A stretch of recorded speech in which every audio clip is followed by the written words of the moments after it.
Hello, folks. It's George Leoniak, and welcome to New Geometry.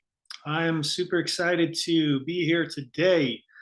Today is going to kind of be a compilation of the previous videos that I've been doing about the Tree of Light and the Cosmic Mind video.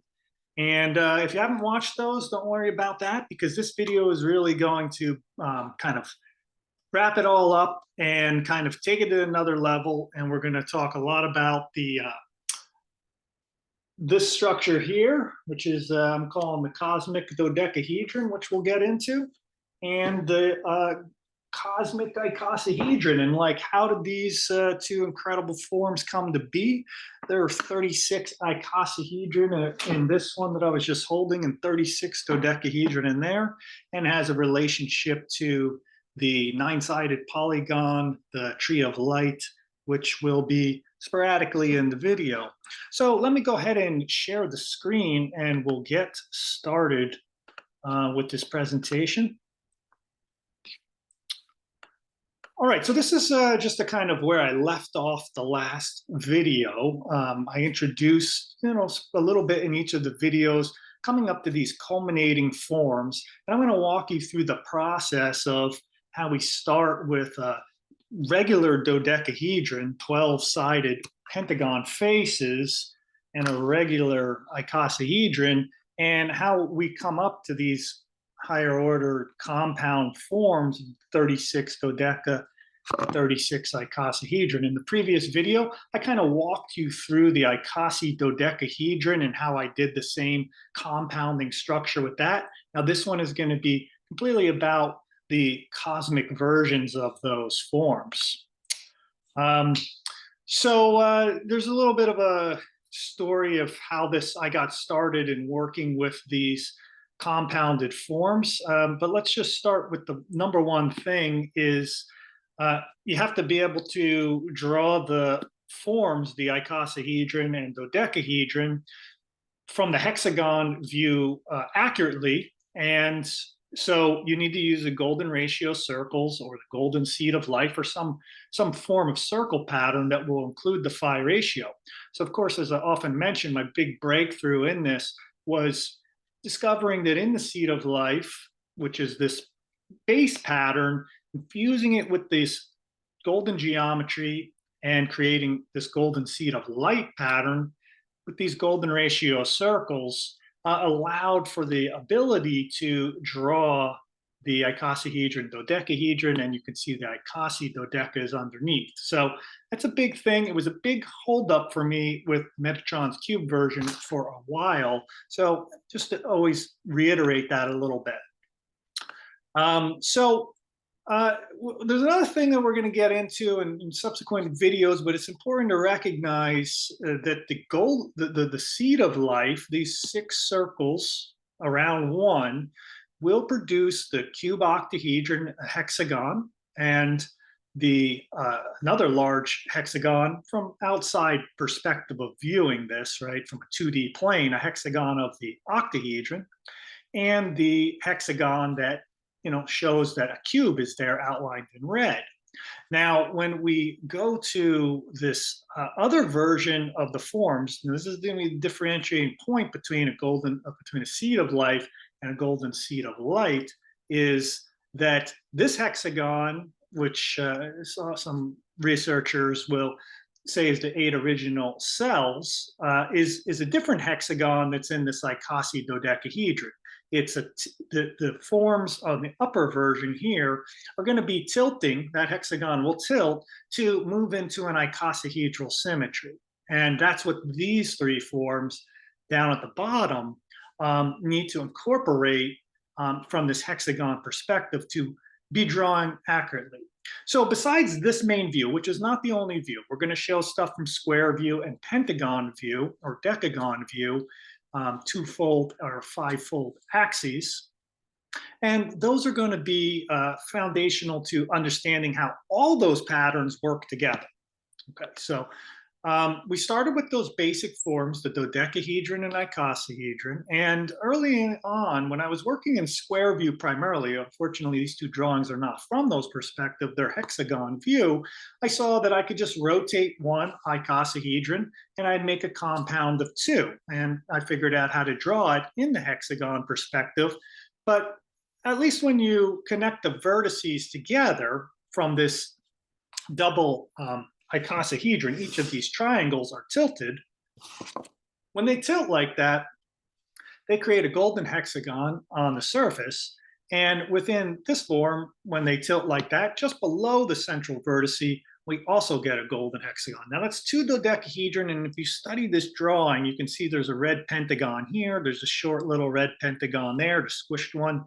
And then as we go around, we'll see that these are two dodecahedron that are fused together. And if we connect the vertices together, it will make that little square. And if we go down to here, we'll make the edge of the hexagon, a golden hexagon going around. So these are kind of intermediary phases, but they're really the first two forms that I built when I realized that, we can compound the dodecahedron and icosahedron because they're functioning just like a single tetrahedron, which if you rotate on itself, you can compound with another version of it. Now, you can't really do that with the cube because once you rotate the cube, all you do is continue to get square face to square face, right?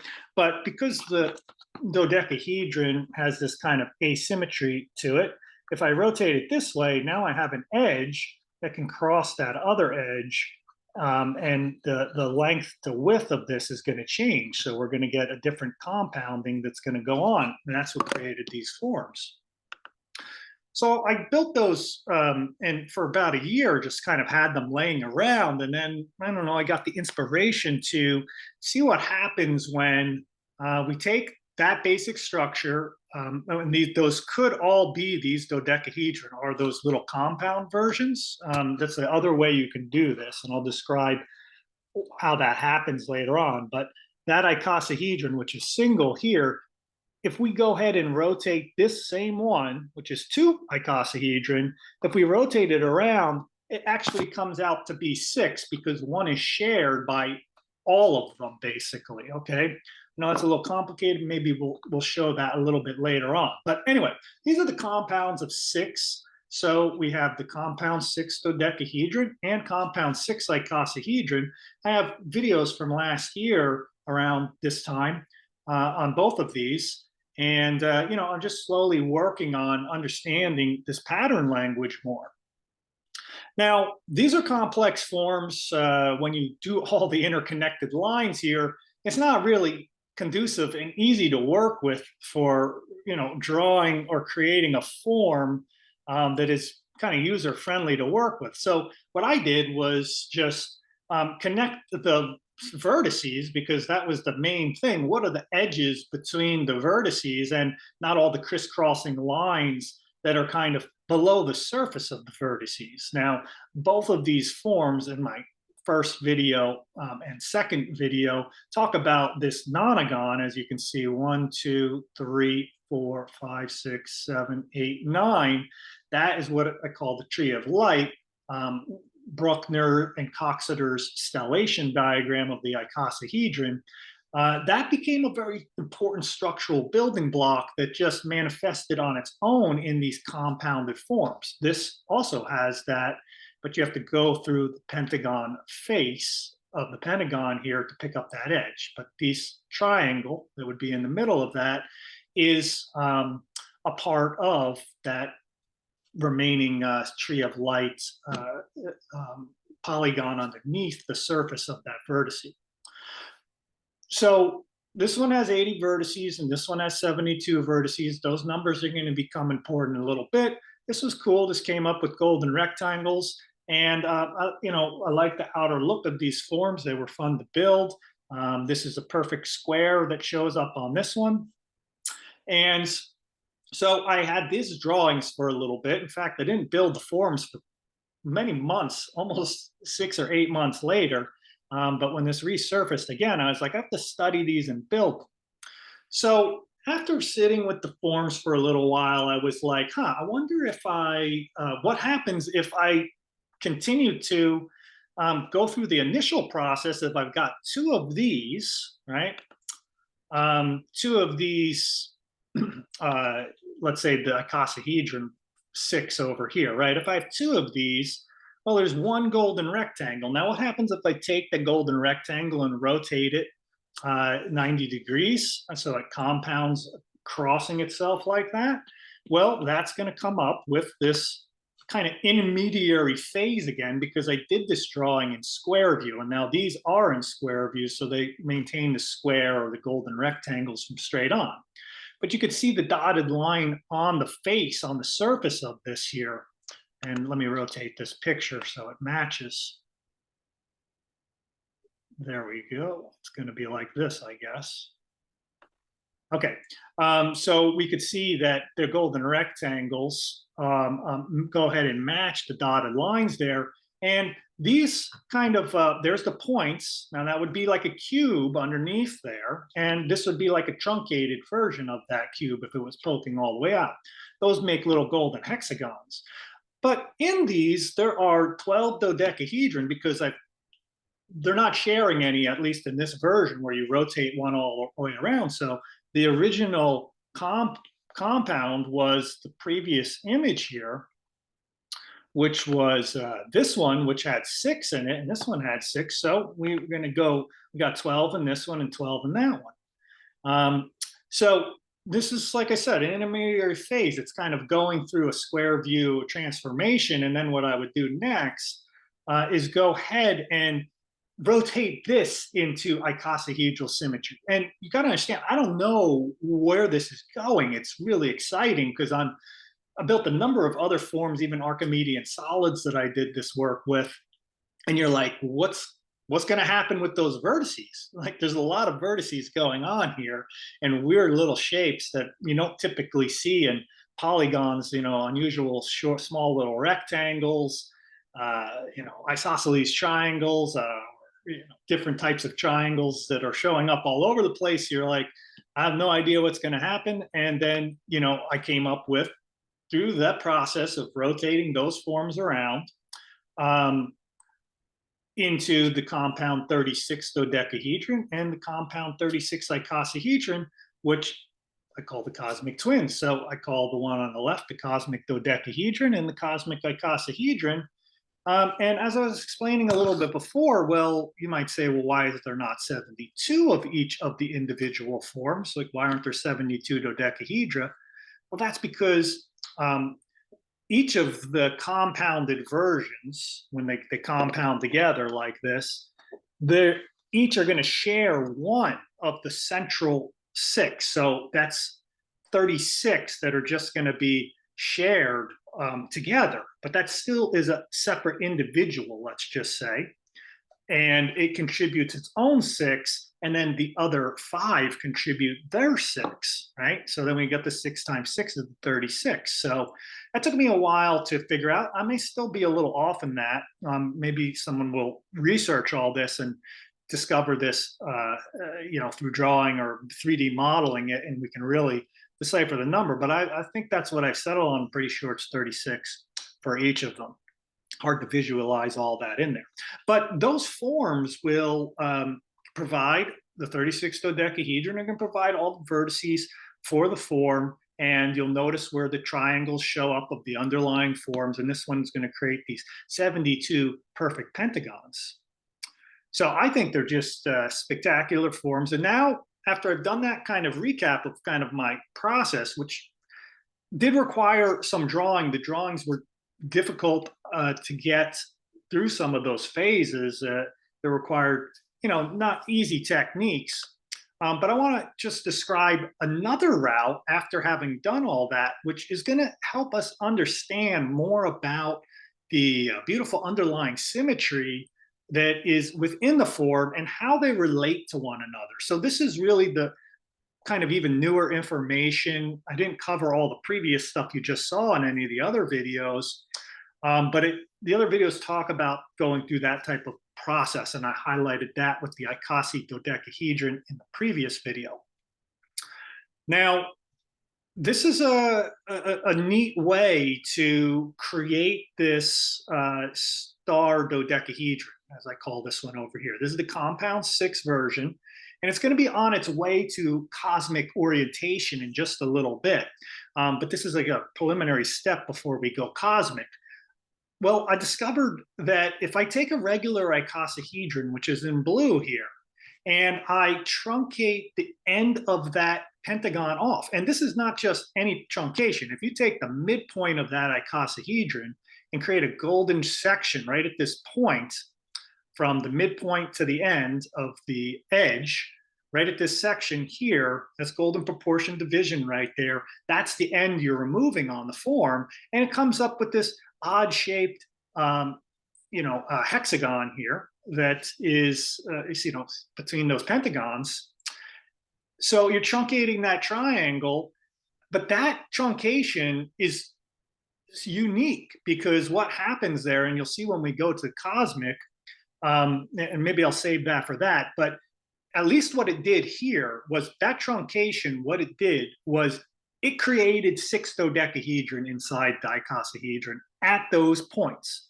Because remember, this form on the right, red form on the right here, that is 6 dodecahedron. And just by truncating the icosahedron, one icosahedron, not 6, nothing, right? We just truncate the edge at that proportion point.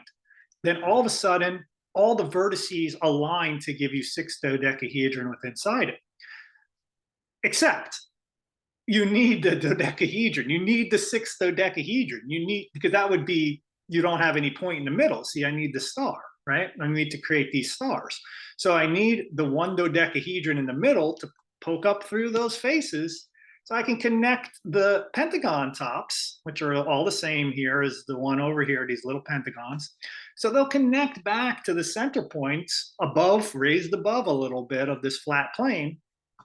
And when you do that, then the 6 dodecahedron are there. So basically, because we've got 5 points around here, we know we've got the potential for 5 dodecahedron in there, but it's the 6th one, the one in the middle, that connects the whole thing together, right? And I described this in the previous video about that in the icosahedron, this is the compound 6 icosahedron. So when we take the compound 6 icosahedron here, this is just giving you like a window in, and I know maybe you want to pause this one on here on the right, but the neat thing is that the dodecahedron that's the 6 compound that's below it, those pentagon faces nicely nest at the same plane, at the same level of the larger little pentagon caps of the icosahedron compound. So it's all nestled together because down inside, they're in a compound anyway.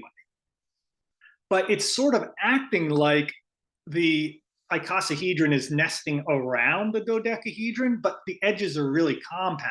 So it's hard to see because we just see the outer hull of the icosahedron, but inside it is the dodecahedron. But remember, these are now untruncated icosahedra on this one. And if you did truncate it and not truncate it at the same time, so we're truncating the icosahedron and then we get the dodeca. So hopefully I explained that well. I know I spent a lot of time on that, but I thought it was really cool to learn about that in the discovery process for myself. And to go cosmic, basically, this is what I did, because I didn't know how to draw this yet with technique. And I still don't have a hexagon version. I haven't even really tried it. I'm a little tentative to try the hexagon version of it. But what I did was I took my previous drawing, which I can draw with the standard methods of using sacred geometry techniques. I drew the 6 icosahedra like this, and then I went through and I basically truncated each of these, hand drawn every single little edge of this to finally come up with all 6 of these truncated down. And then I was like, let's play connect the dots with that. This is the full version here. So we just started connecting dots. What's going to come up? Oh, wait, they got strange little narrow rectangles and things like that. But to my amazement, what happened was 72 perfect pentagon faces. So that arrangement of those 36 dodecahedron, which are all spinning around in there, or at least finding their position in relationship to everyone else, the vertices of them all land to create 72 perfect pentagons, which give the vertices of the whole form. So there's no miscellaneous vertices that just happen to be in there. They're all dodecahedron. So it's very close to the surface of a sphere. Now here's just a kind of illustration of, as I'm building out the form, I built these all to scale with one another so I could kind of envelope them around one another to kind of see what's going on. So this is the one icosahedron truncated. And as I butt this one up against it, this is the pentagon face that is separating by this rectangle here. And then there will be another pentagon face that's going to join into this cluster over here. So everything kind of works out and makes sense. Well, I think this one here, the pentagon face, may be one of these shapes that drops in there. But this is underlying here. You see my fingers pressing down on top of a pentagon, right? So that's sharing the pentagon. And as the rest of the form envelopes around, because I only have one truncated icosahedron under there, but now I actually have 6 in this whole model. As I hold that down, this one's wrapping around to meet up with another pentagon in the process. So it was just fun to do that and just kind of see it coming together from the page into hand and seeing all the proportions are working out. Now, I took this quote from the internet because I remembered it a long time ago, and it always stuck with me, that from Plato. He said that Socrates said that from above, the earth looks like one of those 12-patched leather balls, right? Now, I doubt in that day and age they cut out 72 little pentagons and all these other little odd shapes to do this. But a 12-patched leather ball, I mean, if it's a ball, it's certainly not a dodecahedron. So how do you inflate the dodecahedron flat surfaces, right? Well, wouldn't it be nice if the dodecahedron within it were actually inflating it? And it's, what is it now actually? Because is it a truncated icosahedron or is it dodecahedron? See, everything is united. It's all linked up. It's not one or the other, really. It's multiple things at the same time. But back to my the Socrates quote here, it's, you could look at the image on in the presentation and you'll see, well, geez, there are those big pentagon faces, but they're kind of stitched together now and they're inflating out around the side. It's much more sphere-like.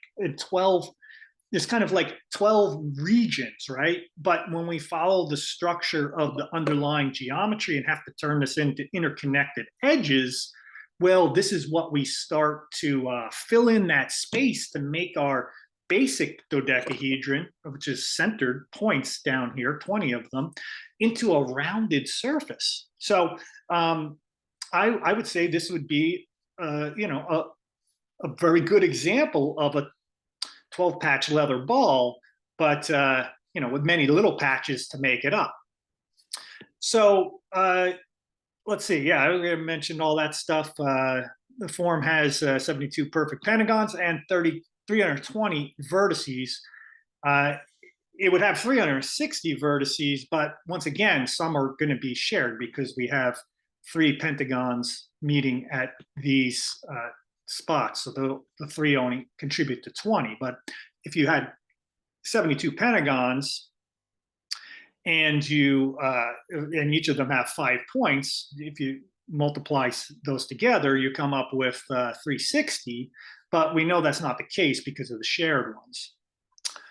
So, okay, well, that was that method of working with the underlying structure of the icosahedron truncation.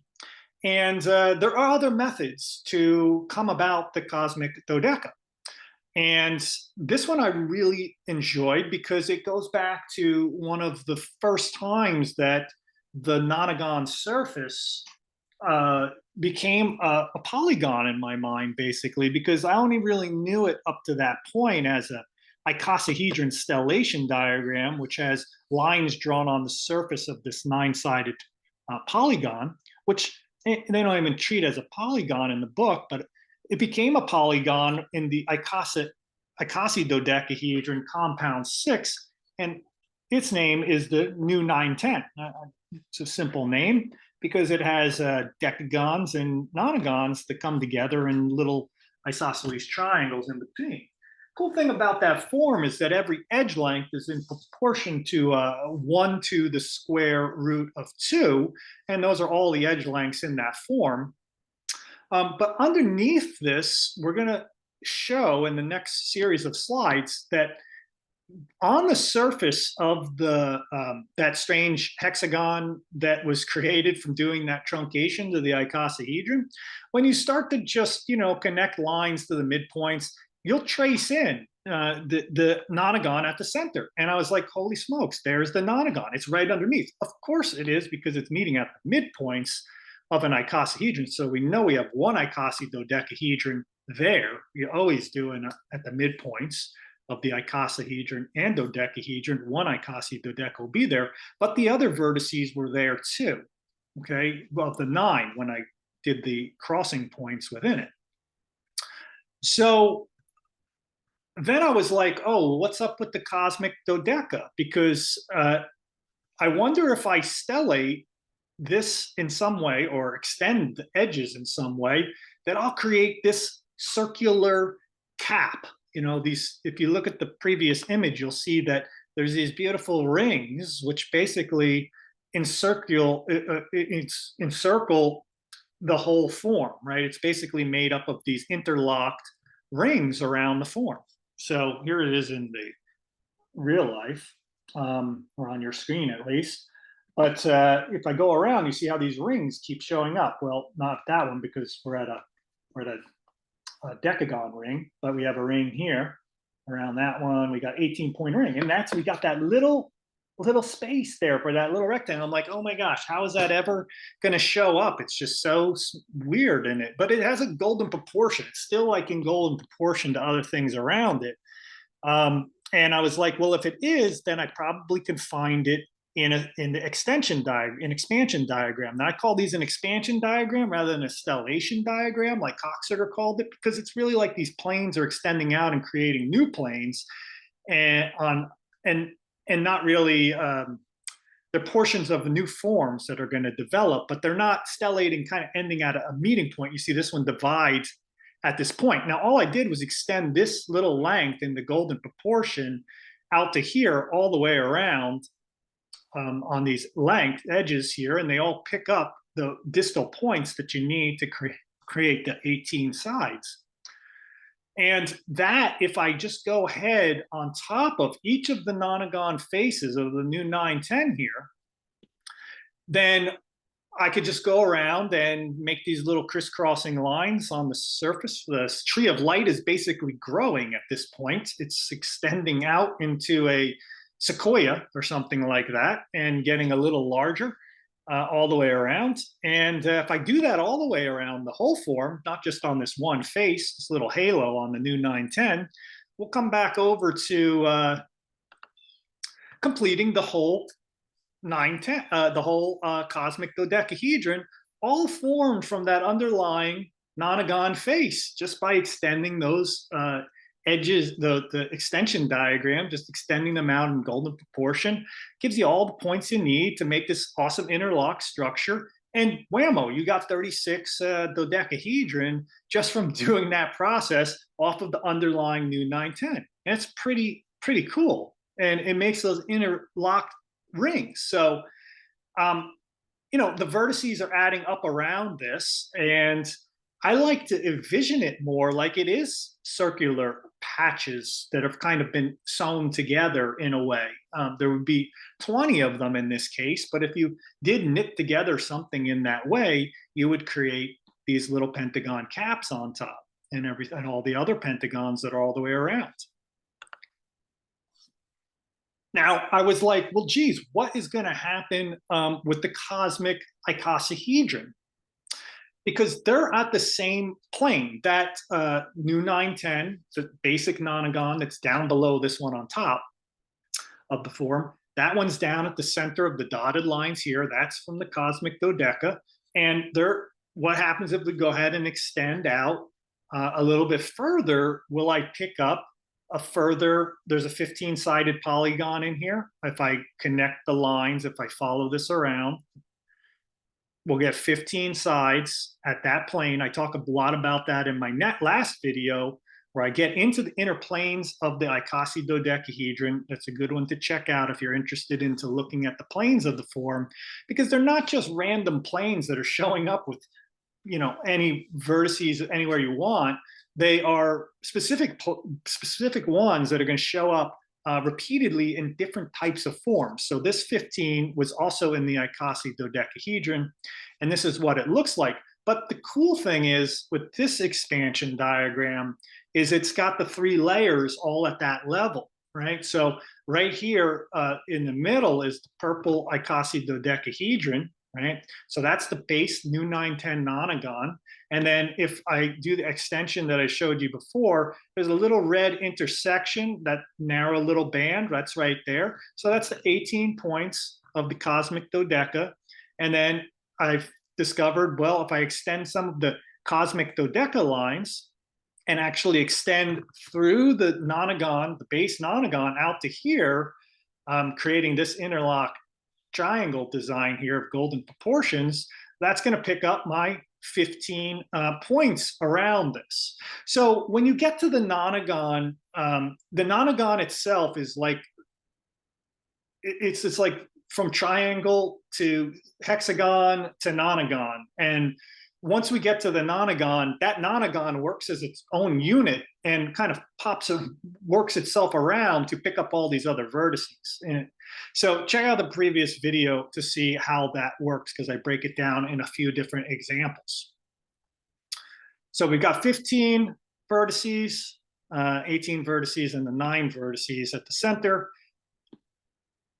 And you know, when we wonder what this triangle is, well, there's another form that's down buried inside the form. And I don't know if I'm going to get to this video anytime soon. I'm going to take a break from this train of thought for a little bit.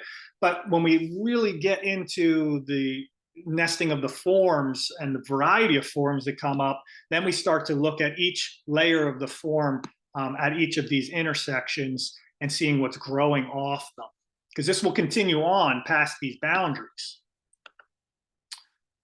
Okay, so this is a cool little diagram that I did and posted on Facebook, a few variations of it. It's both expansion diagrams from the nonagon and decagon perspective. And the one below has got a basic pentagon in the middle, and that is actually the compound of 5 cube octahedra. And when we start to extend the lines out from that inner star that we can do within there, we'll go ahead and pick up the large icosahedron way at the outside, and that also shares the base edge. Now, in this form here, the what I'm going to call these the star models. Those are the intermediate before we go cosmic, right? So we got the star models. This is a star icosahedron.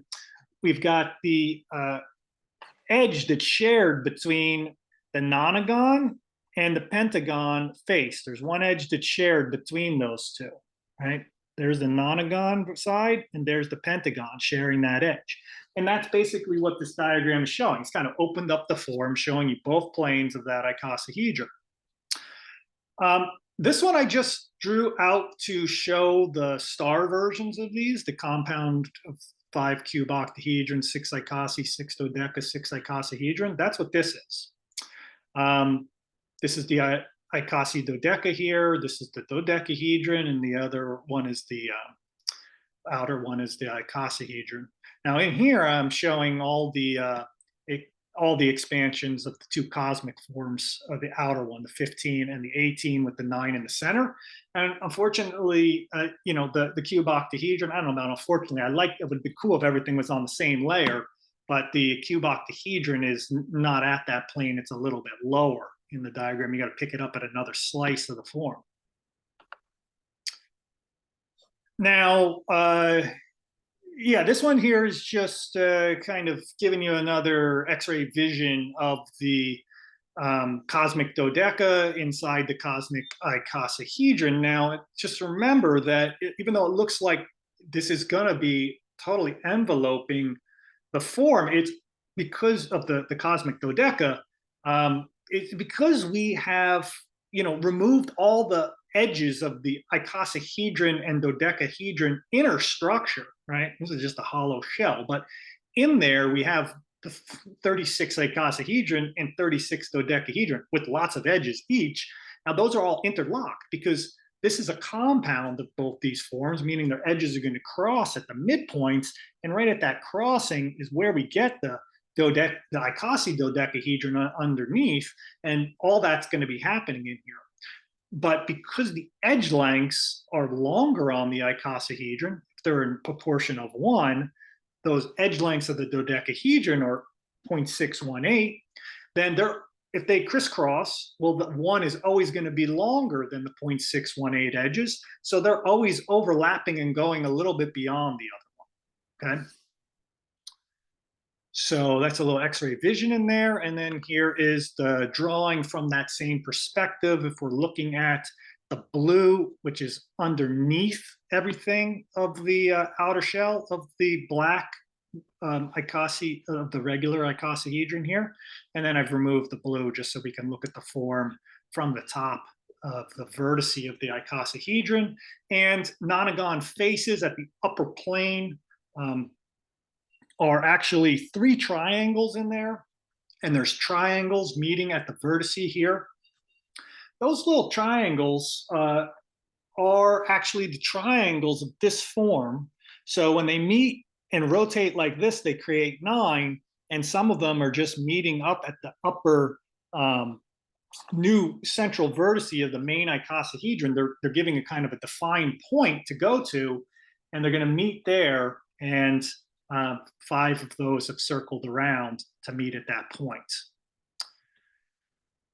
So let's go ahead and go a little bit further. Let's wrap up that section. We've got the cosmic companions here. There are all 3 of them together.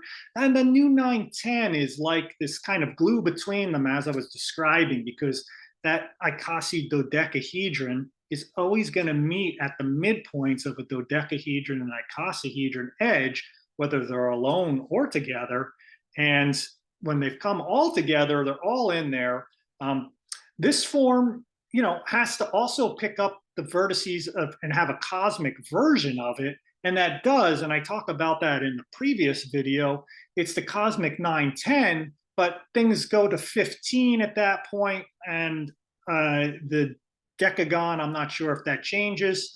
I don't remember, but this is like a more basic formation of that, and I like it works easier for me because this drawing was challenging to do, and it is a nice bridge in all the other diagrams to get to this. So anyway, you could go cosmic 910 if you want, or you could just be feel good about a K and EW 910, but it acts as a kind of glue between all of these.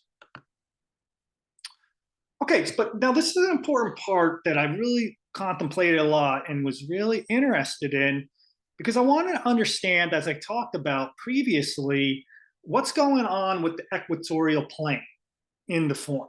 Now, let me just refresh. We're not going to be talking about this. It's really going to be a separate video to describe this more and more. But I was talking about the hexagon previously, about the golden seed of life, and how the hexagon in this is not the same hexagon. In fact, it's rotated 90 degrees or 60 degrees, 30 degrees on this one. No, sorry. It is the same hexagon in the cube octahedron. See, 1, 2, 3, 4, 5, 6. 1, 2, 3, 4, 5, 6.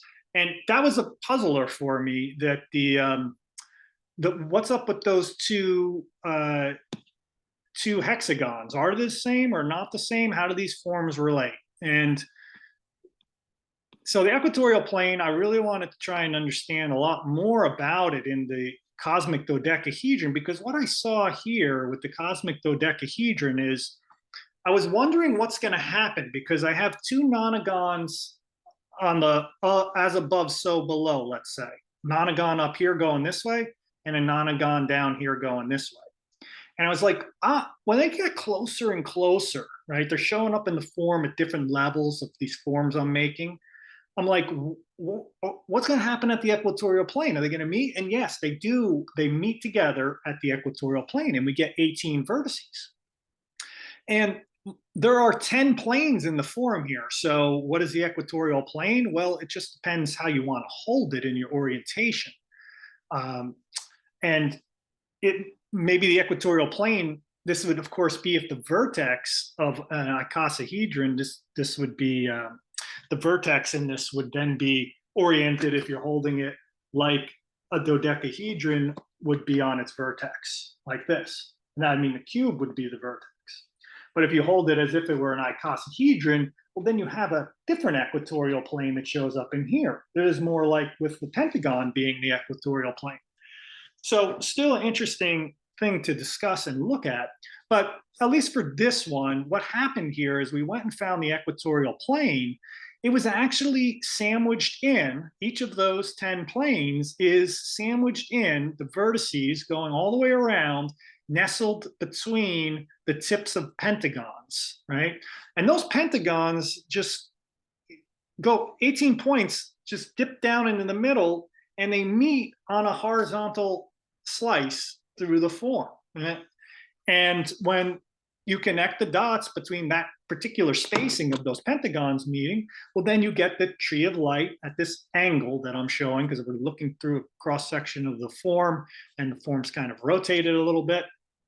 So we go ahead and we get the tree of light, 18 points. The dotted lines are kind of showing in the back. I made the full polygon solid, but the dotted ones are showing that that's on the back of the form, and that's what's going around the form. And that was really neat to check out. Now, besides having the tree of light in there, we also have from that nonagon structure, right, the nonagon polygon, even though there's 18 points here, we still have the basic tree of light, this pattern, and we can then go ahead and construct these 9 points, 9 through 8, 1 through 9, and the triangle, like this is classic Tesla nonagon circuit, is built into this form. The only difference with it is that it's not based on a regular polygon, a regular nonagon where all the edges are equal. This is going to introduce the golden proportions, and the edge lengths, remember, not of the 18 sides, but of the 9 sides, are 1 to the square root of 2. It's really a much more user-friendly polygon to work with in constructions because it just happens to create itself without your personal effort trying to make it fit the model. But as you can see, I've gone ahead and I've constructed the 1, 2, 4, 8, 7, 5 binary sequence loop through there, and also showing that the 3, 6 line of the 9, 3, 6 triangle here is going to meet at that point of emanation. And we have this meeting in the middle approach here where the two come together. So we have an as above, so below. We've got 18 points. We have 2 of those W's. I've now colored one blue and one in red, and of course 2 triangles. So we do have a basic hexagon within this form at this level, as well as 2 other rotated hexagons, which I'll talk about in a moment. But I like to think about this or view it in my mind's eye at those points of emanation as I was studying the form, that there must be something unique going on maybe around those crossing points on those planes. And I like to visualize it as a point of emanation or implosion, explosion, in whichever ways it's going on, maybe both at the same time, as tori, torus and a tori throughout the whole form in a very complex way, right? Because we have a icosahedral symmetry form with 10 planes in it that all have points of emanation, and not just at the top and bottom, we also have points of emanation at least for the Coxeter Bruckner diagram, tree of light, also showing up at other points on the triangle, 2 other points on the triangle. So we have a lot of emanation going on this form. So what's going on at that level in another way to get those 18 points? This will go back to a few videos ago. If we break down that structure of the 18 points, we'll actually see that it's 2 of what I call the golden snowflake. And the golden snowflake is core to the icosiedodecahedron at the base hexagon level. It shows up in the compound of 2 of them. And we have 2 of these icosiedodecahedron golden snowflakes. It's part of the golden seed of life. This shows up everywhere when you work with the golden ratio from the hexagon perspective. But when those 2 join together, that's one thing that gives you the 18 points. So we've got a lot of interconnection of a grid work within the structure of the form that is based on all golden ratio segment lengths. So it's a totally fractal structure throughout the inside of this form. And it'd be a very complex drawing, but I bet when you start to lay all those together, the 10 planes and icosahedral symmetry, all those node points are not just going to ram into each other in a distorted way. They're going to all get golden together and nestle together like this is a golden party of the century or something. They're going to love it. All right, so now we got to go back to this form that I did a while ago called the, from a video called the Golden Sea or something like that, forms from the Golden Sea.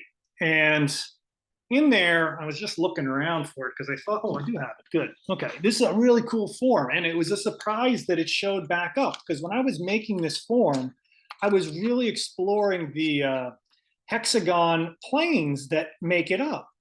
So it is an icosiedodecahedron if I don't look at the inner structure of this form. But when I start to turn each of these into little triangular tubes that meet in the middle, and that's basically how I made these. In fact, if you turn all 60 of those around, you'll create the echidnahedron, which is the last stellation of the icosahedron. But when you flip them into themselves and they all go into the form like this, it creates the planes here. I'm going to try and line it up so I can rotate a plane for you.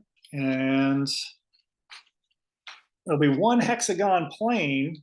I know it's a little wobbly, but it's kind of going around, crossing those star tops of the star arms, one up, star pointing down, star up, star pointing down. That's one of those planes. So there are 10 of those planes. And that's precisely the hexagon plane that is the same that is inside our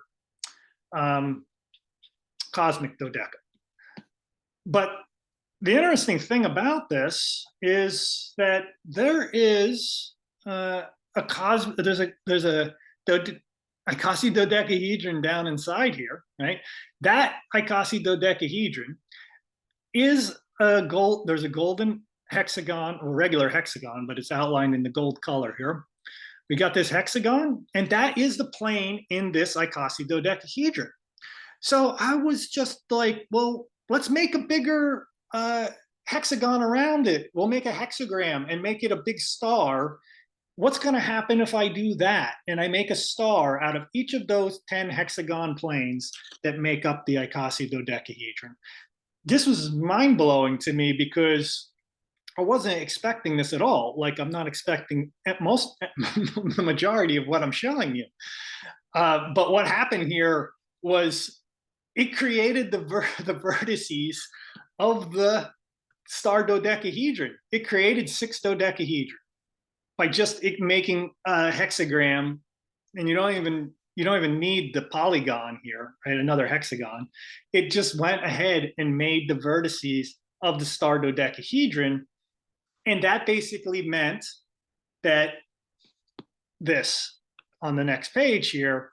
Well, that meant that at the cosmic core of this whole form, right?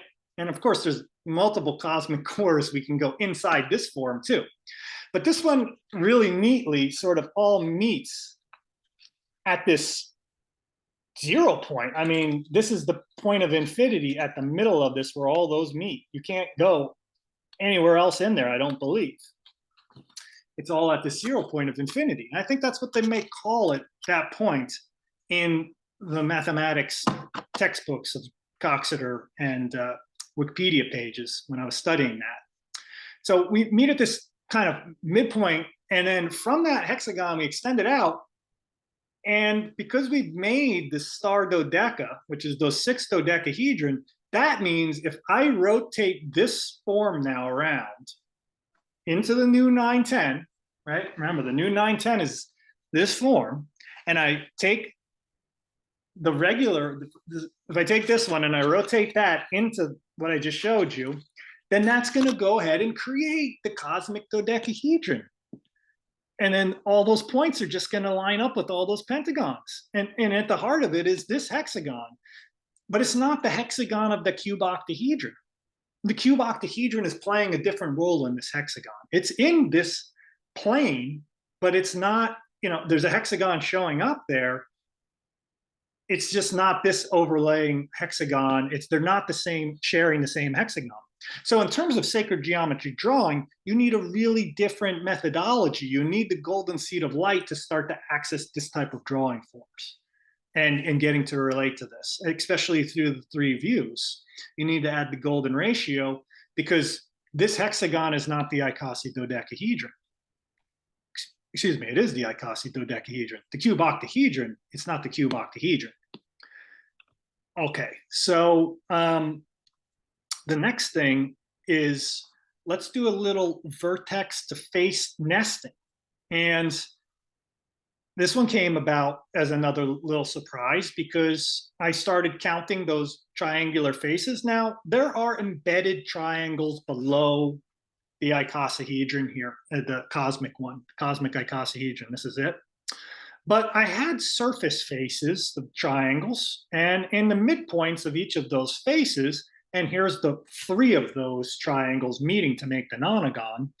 So it really is operating as one triangle, but we'll call it the 3 because they're crossing into icosahedral symmetry to create the rest of the form. Well, that there has 80 triangular faces. I'm not really paying attention to these other edges. They're just there to give shape to the form, really. But these polygons that are strange to our eyes that we don't really work with very often, they're not really places that you're going to connect the dots to. Just the planes are below those, just the way it works out. It's too complex for me to build otherwise, if I don't just kind of give it a big envelope. But anyway, I'm belaboring the point here. You'll notice that the little star dodeca goes right into the cosmic icosahedron because all those vertices just going to line up on those triangles, and then the one that's on the square, the one that's in the middle here, well, that one, of course, meets right at the center of these nonagon faces. It's because it's like the main organizing dodecahedron underneath the whole thing. It's nestled inside. So basically what I'm saying, this isn't the one that is compounded with it at this point. This is not the cosmic dodeca compounding with the cosmic icosahedron. This is the star dodecahedron nestled inside the cosmic icosahedron. I know I'm throwing out a whole new line of jargon, but I like it for myself. It works for me to kind of categorize the cosmic star relationship. Okay, so here's the same thing, and there's a cube octahedron in here as well. That's the dotted lines. That's the compound 5 cube octahedron, not in the nesting place, but on the surface of those, of the form. But let's just focus on the 72 pentagons and easy 72 vertices. Well, just slide it over, and now we've got pentagon faces, 72 of them, and the vertices of the 6 icosahedron, compound 6 icosa, meeting right at the center of all those pentagons, dead center in all the pentagons. So it's kind of cool because there's a really beautiful relationship between the nesting of the level before it, right? well, 2 levels before it, because remember, I rotated this twice, but you really don't need to do that little extra rotation of the 90-degree rotation that I did. You can just take 6 of these and turn it into this. But the primary form that was underneath it has this nesting relationship to it, because these are already in a compound. And I guess I really don't know how they nest, the cosmic 2 nest. I think they're just a really good compound. But the previous forms of the individual or compound 6 forms really nest in there nicely. Okay, so there's a lot that can be learned, before we go to cosmic scale in our study of sacred geometry. There's a lot can be learned. All the classes and apprenticeships that I've done up to this point have primarily been really working with the polyhedra, the main ones that focus on the dodeca, the icosahedron, how they all nest together, many things like that, polygon drawings, a lot of exciting stuff in all those videos. I mean, it's really great. But for me, in my journey of it, it was leading to this. And there'll be a master class coming soon to the new geometry courses. It's going to be a real consciousness expanding journey in the cosmic mind. It's not on the website right now, but it's going to be launching probably in September of 2023. And we're going to draw the core forms. In my first video, I really talked about the core forms a lot. And it's going to be from the 3 primary orthographic perspectives. And I'm going to do pretty much a 4 to 5 week journey of just working through a perspective all on its own. So you'll see all these are in the decagon symmetry. We're going to do all core 4, and all these are meant to be nested inside each other. You're going to understand the stellation diagrams and how they work. We're going to do that for the hexagon and square view. And all these are proportionally connected to one another, and you're going to understand these views really, really well through this, as well as learning these new forms. And once you know a compound of 5 or a compound of 6, believe me, you're going to know everything about the forms underneath it that are the basic dodecahedron. But this is a master class. It's going to be pretty much open to my returning apprentices and anybody who is out there who would like to discuss with me whether they feel like they want to jump in on this and they have a little bit of background in the drawing already. It will be released as a regular course later on. But check out any of the other new geometry courses that are out there to start to get a relationship. If you're not working with golden ratio circles already, Platonic Solid Geometry course, the $36 course, walks you into working with golden ratio solids circles and working with the Platonic solids right away. So it's a great start. And then who knows, maybe someday we'll do the cosmic class. Will be next. I only have 2 drawings for it already, and I don't know how I'll do on getting the rest of them. But we could probably spend at least a few classes just drawing this, because there's quite a setup of lines underneath. And we also have, that's a square view version of it, and the beautiful version of the Cosmic Dodecahedron from the pentagon perspective, which has got a lot of lines going on. And I really wanted to take on these drawings to really experience the full beauty of the complexity that's underneath this structure, which I understand is a lot, and of 36 dodecahedron. And as I'm going into this, I'm like, am I gonna break the model? Because as you engage in this, it's like you're like, is this gonna break the sacred geometry model? Is that possible? And I'm like, I don't know if that's possible. Is it gonna break? Is it not gonna be able to connect and find all these little short, little narrow rectangles? And it doesn't break. And then I'm just like, holy moly, how did that do this? I mean, I think just sitting there with the pencil and straight edge and compass, I don't know if I could handle it, but thankful for the computer of the drawing on the iPad, at least, because these are hand done. I mean, I'm really working hard to draw, not working hard. I'm in deep concentration, right? To do this. So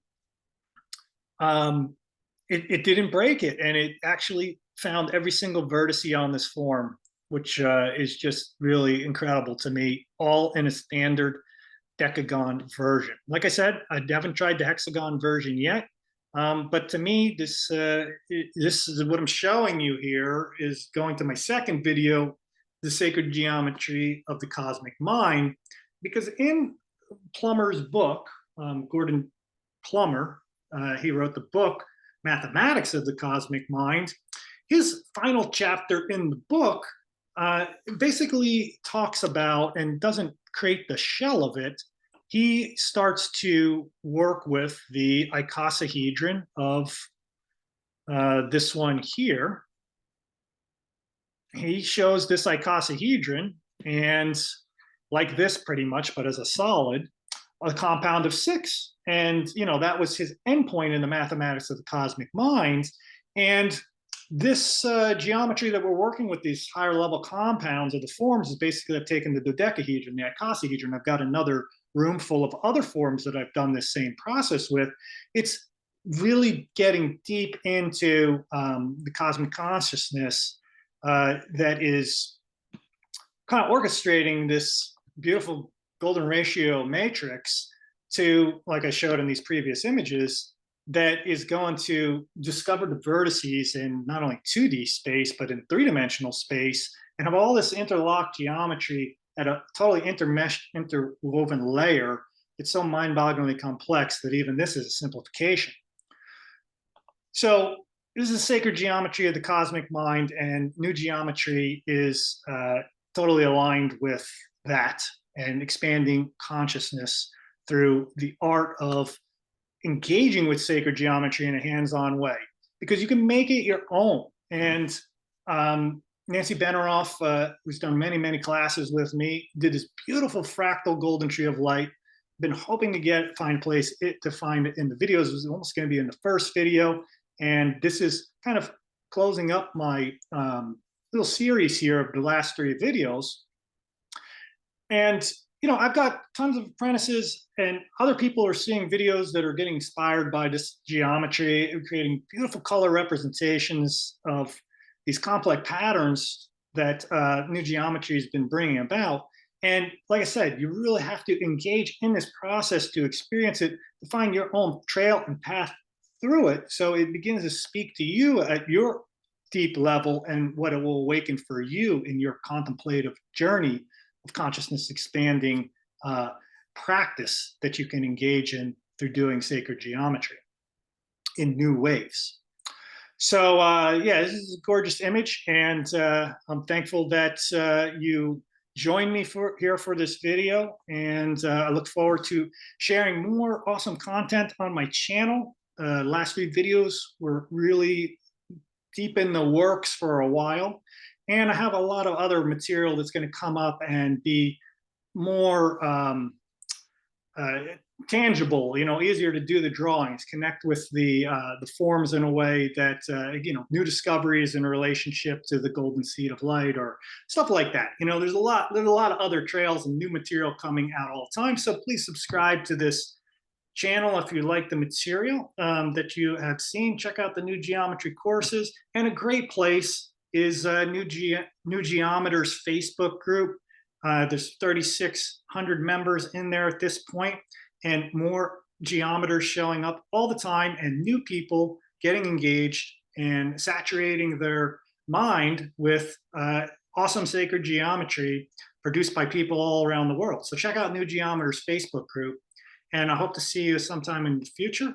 And once again, I really appreciate you watching the video and joining me here. All right, much love and appreciation. I'll see you next time. Bye.